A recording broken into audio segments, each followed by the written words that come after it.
What's going on, guys? Just here, just hanging out in my car. It's a gorgeous day out, so I just wanted to enjoy. Actually, you know what? Come on, guys. Let's step out of my car and let's get some sunlight, huh? Let's get some vitamin D, vitamin E, all that good stuff. Yeah, I got some greenery behind me. Let's enjoy this beautiful scenery. All right, guys. So just here, like I said, having lunch. About to head into an LMS implementation meeting, and I just wanted to jump on real quick and talk to you guys. Really about kind of random stuff, I guess, that I was thinking about, looking at this new social era that we're living in. I mean, using it loosely, where really attention is king and attention is the currency of the realm, I guess, for now. And I'm just, just thinking about all that and really looking at my mission in life. And you know what, everyone, like, the truth of the matter is, for me, when I think about my mission and what I'd like to do, my legacy that I'd like to leave the world is I want to change the world through learning. I used to say I wanted to change the world through education, but fact of the matter is, education and learning are very different, and my passion is more around learning than it is around education. So what do I mean? Let's define those terms just so we're on the same page. So when I'm talking about education, for the sake of this conversation, I'm talking about your institutional, traditional academic modality, where you go to school, you take your standardized tests, you're judged based on your performance, and then you go on to college and other academic disciplines from there forward. Learning is really about the acquisition of knowledge and skills and information to be able to apply in real time in real life situations. So really, that's where I'm passionate, is giving people the tools that they need right now to execute right now. So when I talk about changing the world and be part of that group of world changers that really, is focused on not only how we learn, but that we learn the right things that we need. I mean, that's the space where I want to be, and that's where I feel I can provide the most value, I guess.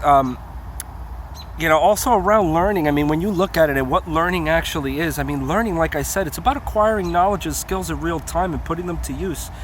I've a buddy of mine who actually, or a couple friends, but one of my buddies, he owns a social media marketing business as well as a videography business. And, I think he put it best when he was saying, don't reinvent the wheel. You know what I mean? Reverse engineer and build your skill sets. And it's absolutely true. If you're a business owner and you want to take your business to the next level, and I'll say this is especially true for solopreneurs, you need to increase your skill set. Now, of course, if you own a business and you have staff under you, it's not so much that you need to develop the skills per se, but your organization or your company will. So it's important to hire the right talent with the proper skill set and all that, or develop the people within. So, I feel that there are a lot of gaps that need to be bridged today, and that's between people and real life. One of the issues with this social era is that social is king. I mean, attention is king. Stuff like this, like getting on and just, talking to folks, gets a surprising amount of attention than normal routes of advertising would. And even more so than traditional learning. I mean, I've learned a lot from videos just like this one, where other people sharing their thoughts and insights, and been not only inspirational to me, but I've actually learned some practical things that I could put to use.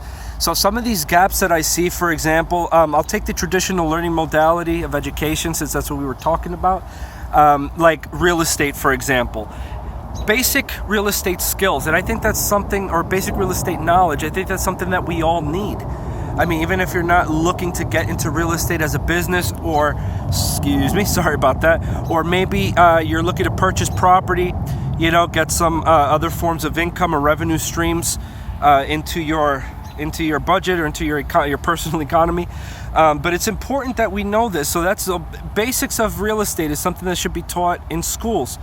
Same thing with economics, basic economic skills. And, even, cognitive discernment and how to deal with cognitive dissonance, how to think and how to learn. These are things that we learn as adults, and we have to go seek ourselves. This is why I push you guys so much for self-development, because they're not going to give it to you. But these are areas that really should be brought into the education system, and education needs to stop being about separating and widening the gap between those who are more disparaged in certain areas, the haves and the have-nots, in other words. You know, it needs to be more focused on practical skills so that anybody can get ahead. All right, so that's really it in a nutshell, and I have no idea how I'm going to change the world doing that, but I mark my words, I will do it. I will do my part to help change the world and bridge those gaps for future generations to come, because they need this stuff. So it's up to us to find ways to give it to them in ways that they can understand. All right, everyone. So again, love you guys. Thanks for tuning in. I'll see you guys next time. Enjoy this gorgeous day, and as always, folks, have a powerful rest of your day.